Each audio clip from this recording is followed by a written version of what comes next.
Indian navy को बहुत लंबे समय से किसी अच्छे हेलीकॉप्टर की ज़रूरत है जो कि मल्टी रोल हेलीकॉप्टर हो।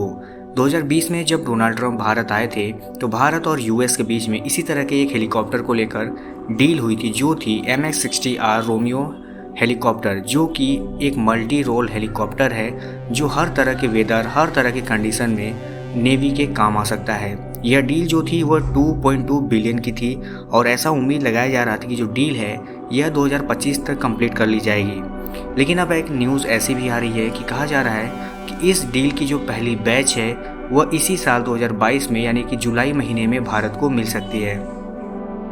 अगर इंडियन नेवी को इस तरह के हेलीकॉप्टर मिलते हैं तो भारतीय नेवी सी किंग 42A जैसे हेलीकॉप्टर को रिप्लेस कर सकता है जो कि 1990 के दशक में ही डीकमीशन्ड हो गए थे।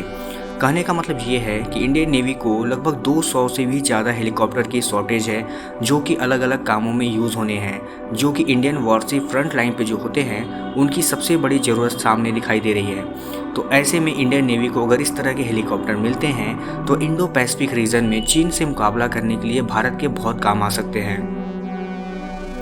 इस तरह के डील की इंडियन नेवी के लिए इम्पोर्टेंस बहुत ज़्यादा है, क्योंकि आप इस डील का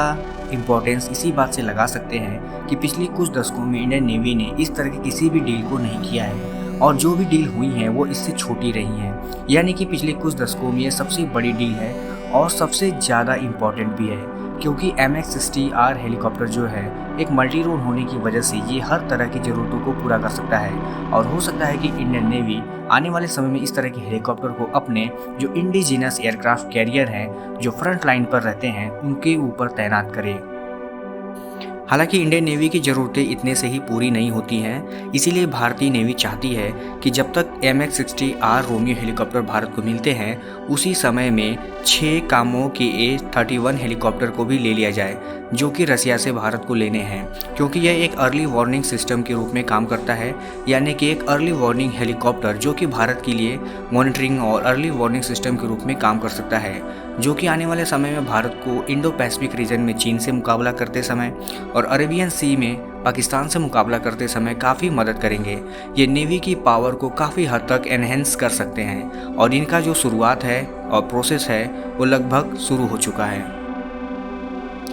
ऐसा माना जा रहा है कि आने वाले समय में इंडियन नेवी इन हेलीकॉप्टर्स को indigenous aircraft carrier INS Vikrant पर डिप्लॉय करेगी। इससे इंडियन नेवी की पावर को थोड़ा हद तक एनहेंसमेंट मिलेगा, लेकिन इंडियन नेवी की ज़रूरतें इतनी ज़्यादा हैं कि शायद ये हेलीकॉप्टर पूरी तरह से तो पूरा नहीं कर सकते, लेकिन इन फ्यूचर हो सकता है कि कुछ ऐसे ही डील और हों और भारतीय नेवी की हेलीकॉप्टर्स की जो बहुत बड़ी ज़रूरत है उसको पूरा किया जा सकता है।